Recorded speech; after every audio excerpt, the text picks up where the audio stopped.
Hello students and welcome to Math Weekly number 11. In this video, our practice skill will be applying proportional relationships.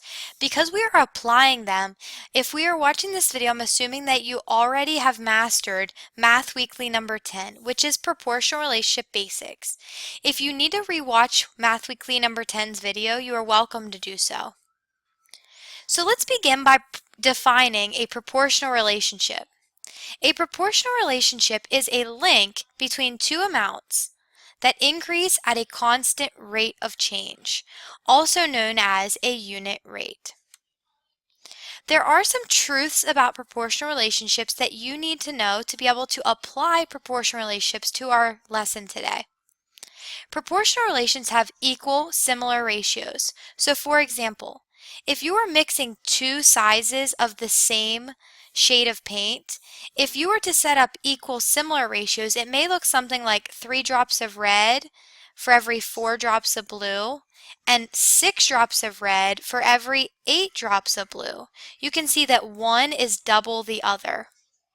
Now, if you set up equal ratios because they're proportional, they will also have equal cross products. So if we take this situation here and do the cross products, 3 times 8 makes 24. I know it's a little hard to read on this one, but 6 times 4 is also 24. So equal ratios have equal cross products. Because equal ratios have equal cross products, we can use the cross products to help us solve for a missing or an unknown value.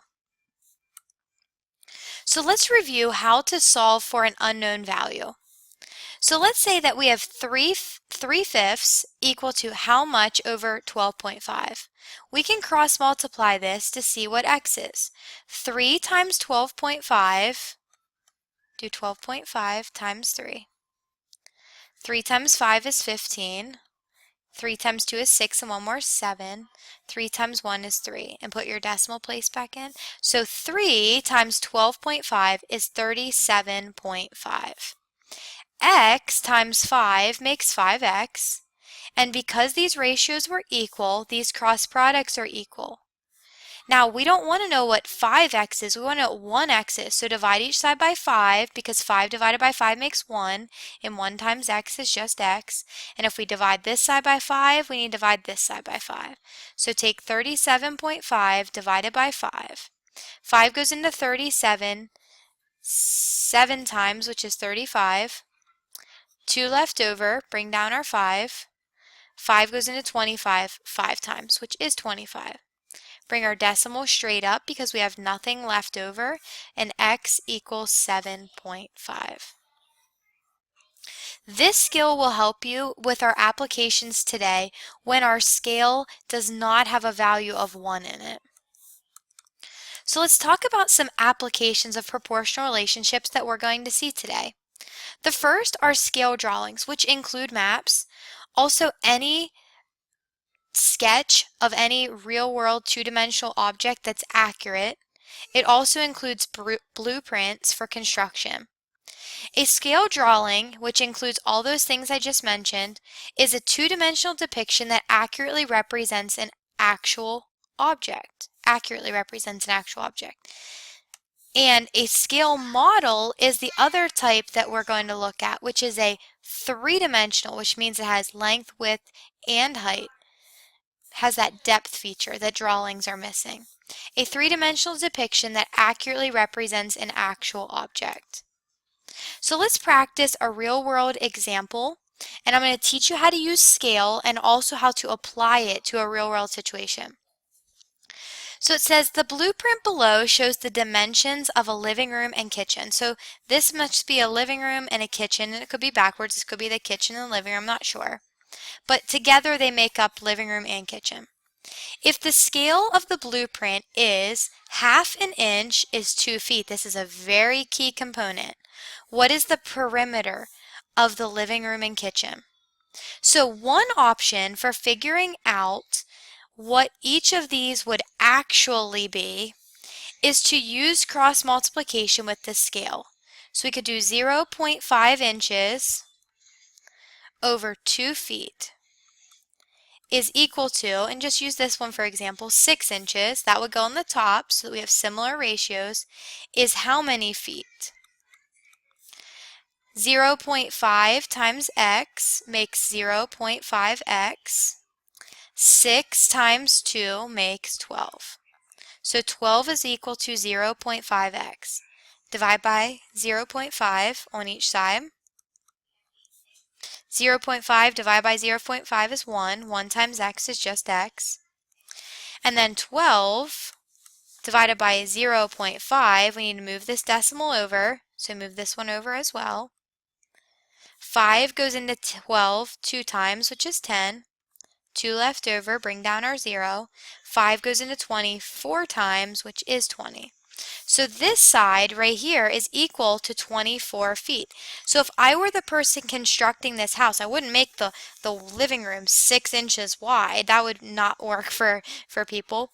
But instead, this scale means that this side would actually be 24 feet. So one option for figuring out an actual amount given a scaled size is to use cross products with the scale. Now, there is a second way that you can do this depending on how your scale is written. So in this case, our scale is 1/2 an inch is 2 feet.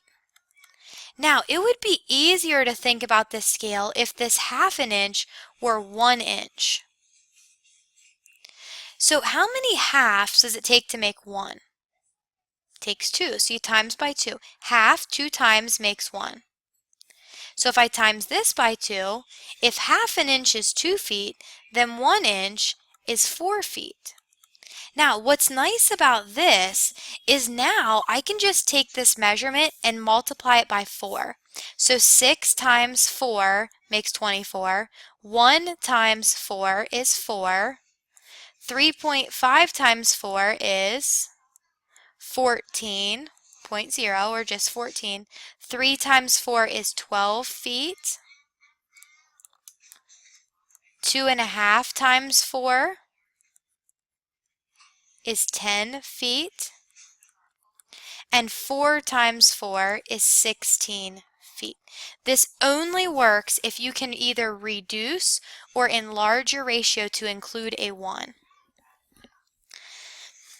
Now, you could have continued to use cross products with each one of these and you would have got the same answer. But what we were really looking for is, what is the perimeter? Well, perimeter means the distance around the outside. So I need to add up all these sides. So the first side is 24. The second one is 4. So if I add those together, we're up to 28. The third one is 14. So now we're up to 42. The fourth one is 12. If I add 12, now I'm up to 54. The fifth one is 10. So if I add 10 more, now I'm up to 64. And if I add 16, that makes 80. Now this is feet because they were talking about the actual kitchen. So the perimeter is 80 feet. And if I had more room, I would restate my answer. So the perimeter of the actual living room and kitchen is 80 feet.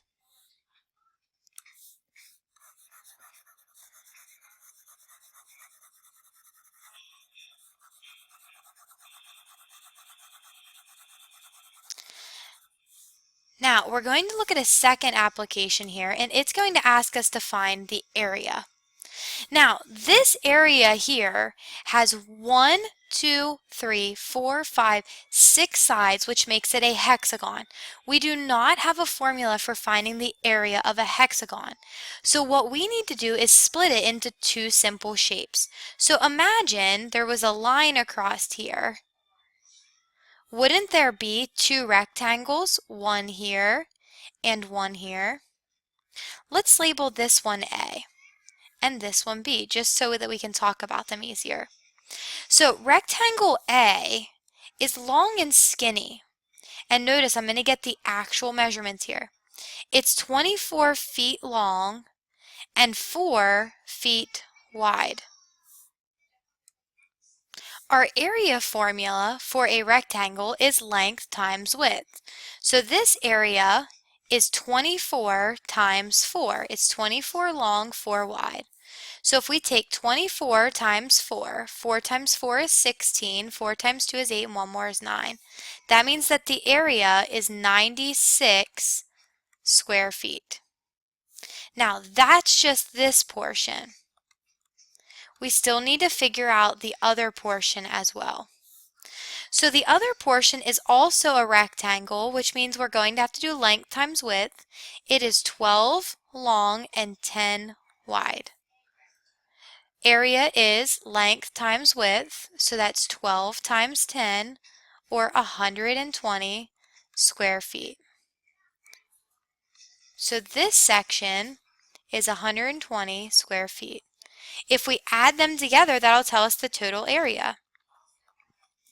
120 plus 96 makes 216 square feet. And if we restate our answer, the total area of the living room and kitchen is 216 square feet. So let's summarize what we've learned. There are many applications of proportion relationships. Two types are scale drawings and scale models. Examples of scale drawings are blueprints, maps, photographs, and sketches, and we looked at a blueprint. Examples of scale models are miniature versions of real objects such as statues, and also topography maps. Although we only looked at a blueprint example, all of them are applied in the same ways.